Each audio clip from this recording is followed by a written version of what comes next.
When you guys dono to me, it tells me your name that is attached to your PayPal. And if your name is attached to your PayPal and you dono to me, I look you up on Google. If that's not creepy, I don't really know what is.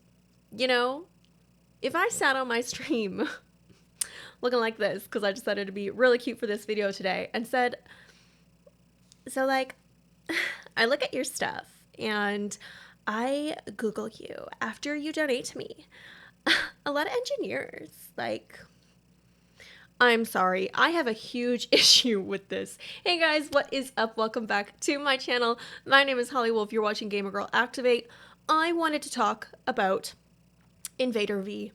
I wanted to talk about this that is going on Twitch. I have watched a few videos about this. I like to get a lot of perspective as well, and kind of how other people take this and feel about this before I make a video. And I mentioned this in my last one, if you guys would like me to cover this, and you said yes.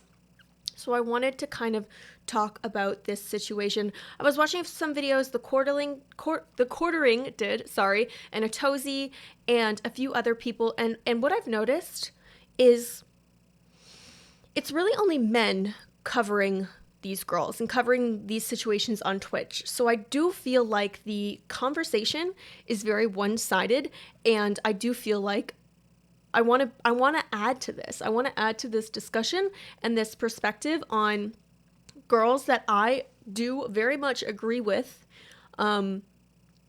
taking advantage of the system of Twitch. So today we're going to talk about Invadervie and basically this underground sex community in Twitch. So a few days ago, almost close to a week now, Invadervie had a clip go viral about her shaming her viewers for not giving money to her during a global pandemic. All right. Basically shaming people for not being able to afford $5.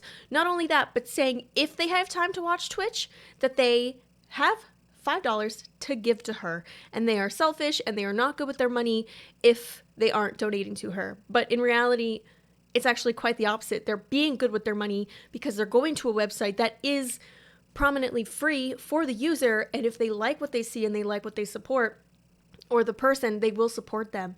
So no, Invadervie, these people are actually being responsible with their money and viewing content that is free and that is supposed to be free. You don't hide behind a paywall at the beginning of Twitch. It's just not how it works. But I actually watched the Quartering's video last night, and it really made me think and notice how I'm not going to say uneducated, but just unaware of men. Unaware of men, wow. Men being unaware of this type of fetish.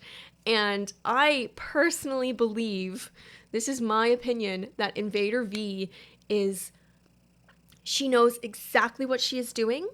She is doing this for findom, right? Financial domination. She is doing this to cater to a very specific type of person on Twitch, even though it should not be on Twitch. I fully agree with this, but she is catering to a very specific type of person. And those are men who like to be dominated financially or verbally, to feel like they are powerless, they are worthless. And it struck me instantly when Quartering mentioned the word piggy, because I will be honest, I have had men ask me to call them that, and I was very confused at the beginning until I realized exactly what they wanted from me. So as a female, I want to dive in to this world and kind of teach you a little bit and open up your eyes to things that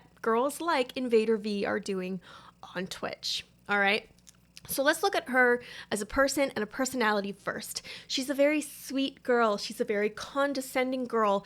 And she puts on this persona as a girl next door. She is selling a girlfriend type experience. She is sitting in her couch on this chair thing, you know.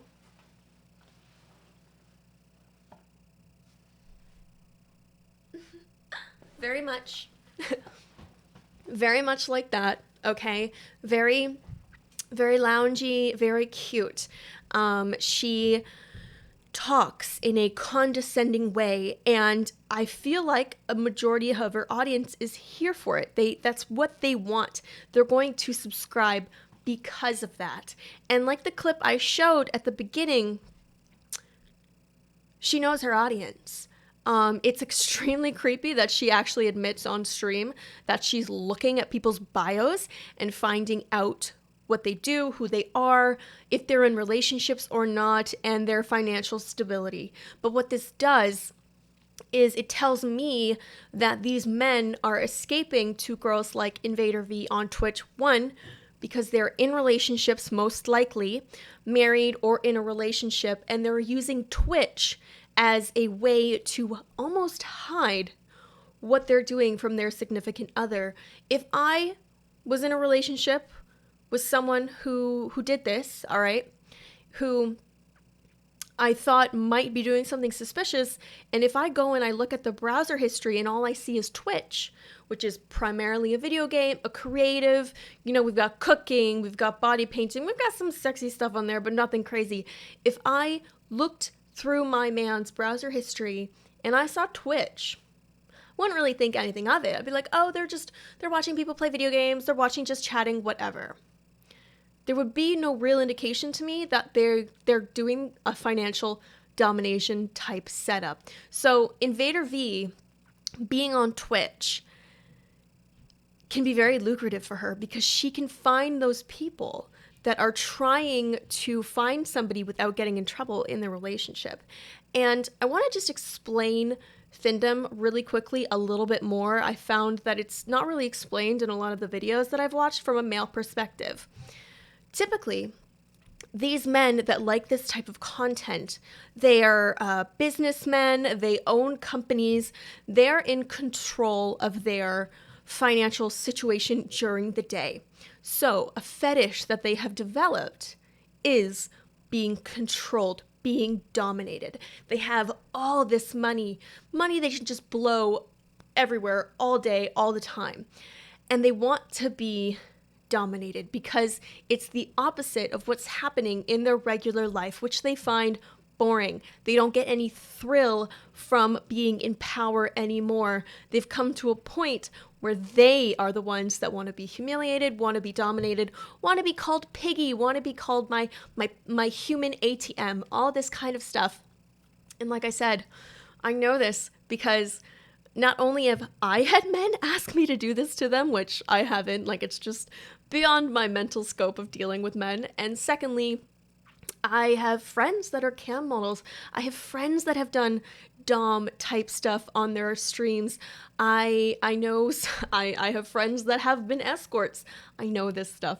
So to see somebody like Invadervie be on Twitch, that's exactly what she's doing. I have no doubt in my mind.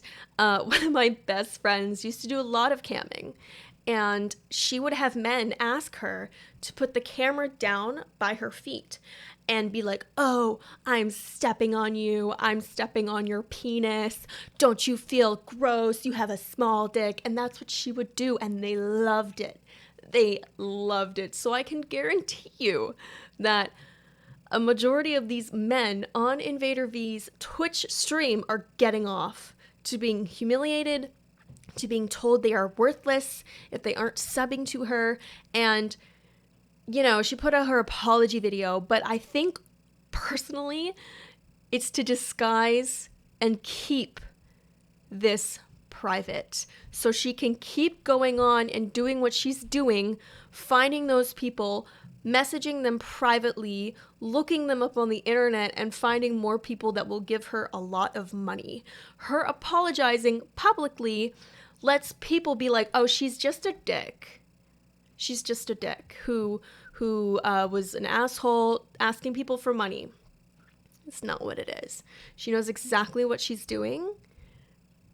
And she's just trying to, move away from maybe people asking more questions. But like I said, as a female who who can see this and who knows about financial domination,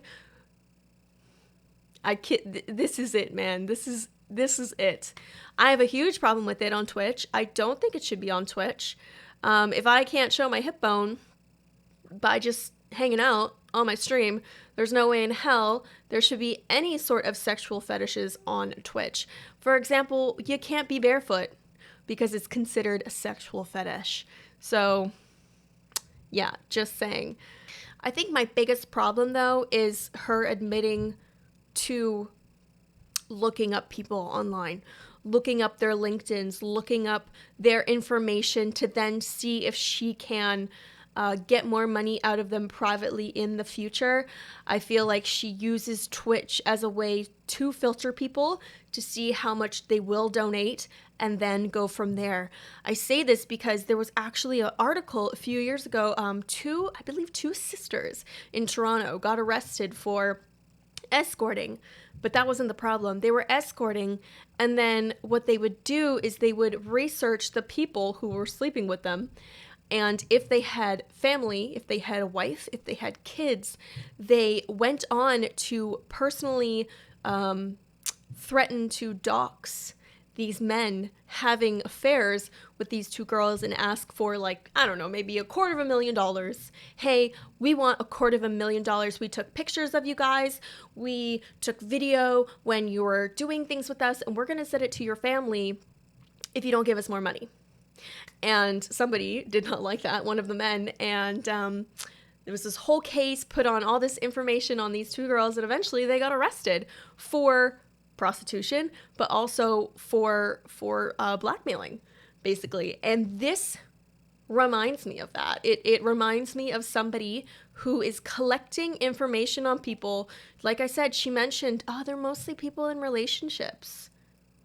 She mentions that. So to me, just the way she talks, like, how much is she keeping tabs? How much is she keeping tabs on these people?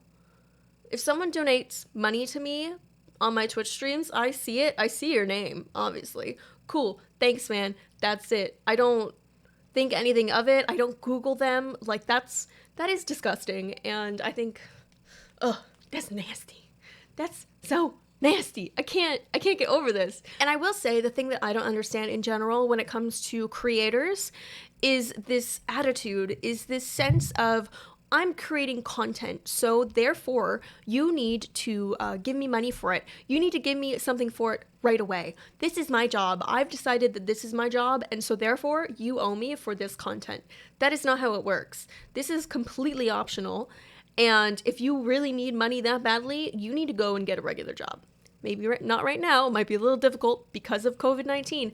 But in general, you need to be responsible and realize that this isn't something, Twitch, YouTube, whatever it is, this isn't something that you're going to make money from right away. And you shouldn't have that mindset. You should never have that mindset. For example, I get it. I look cute. I'm amazing, I know. But no, like, I look a certain way, and I like to look a certain way. I've been modeling for years. I like to dress up. I like to have my hair done a certain way. I just love to have fun. I'm a girl. That's my vibe. But I've also been working since I was 15 years old, and I didn't start being fully self-employed until like 3 years ago, that I started really working from home and never having some other type of job. And I feel like that's lost on so many people now. I cannot tell you how many girls I have messaging me that are creating OnlyFans right now, that are content creators, that are starting to do this. How do I make money here? How do I do this? How do I do this? How are you funding this? How are you able to buy all this equipment? Blah, blah, blah. And my first question always was, like, do you have a normal job? Are you able to fund yourself feed yourself, pay for your bills, your rent, whatever it is, as well as invest in yourself to become a content creator, to then hopefully one day make money off of your content. And a lot of these girls, I hate to be this person, a lot of these girls have never worked a day in their life. And they don't know what hard work is. Okay? And this girl, to me, screams that. She screams entitled. She screams, I deserve this for my content because I'm cute. I got cute thighs. I dress cute. She even mentioned, like, you know, my nails are expensive, guys. Like, it's expensive to look like this. Yeah, hell yeah, it is. So go get a job. Anyways, rant over. Rant over. Let me know what you guys think of this. And I would love to cover more stuff on my channel related to, you know, commentary. What do you guys think? Are you down for it? I'm totally down for it.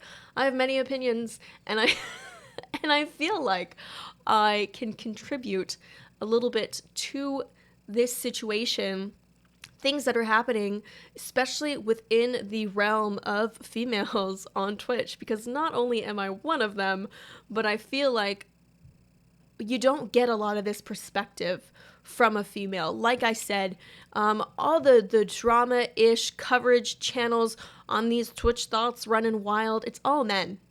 You know, it's all men, and I feel like they just don't, like, I agree, like, I'm telling you right now, I agree with a good chunk of what they say, but I also feel like it comes from a place that they might not fully understand, you know? So I'm here, I would love to be here to shed a little bit more light, you know? Twitch has a secret sex society, and I've discovered it. No, I'm joking. But this is happening. This is clearly happening. I cannot tell you how many whispers I'll get asking me to casually put my feet up on the counter and scrunch my toes just for a minute, and they'll donate to me. Just for a minute. Just do it for a minute. They're on Twitch. They're there. And like I said, I feel like they're there because it looks harmless compared to searching Pornhub, Brazzers, MFC, like My Free Cams, Chatterbait, whatever it is. This is a big thing. This is happening. So yeah. Anyways, guys, thank you so much for watching. I hope you enjoyed this video. Have a lovely day. And be a good person. Alright? It's not much to ask. Peace out, guys. Mwah.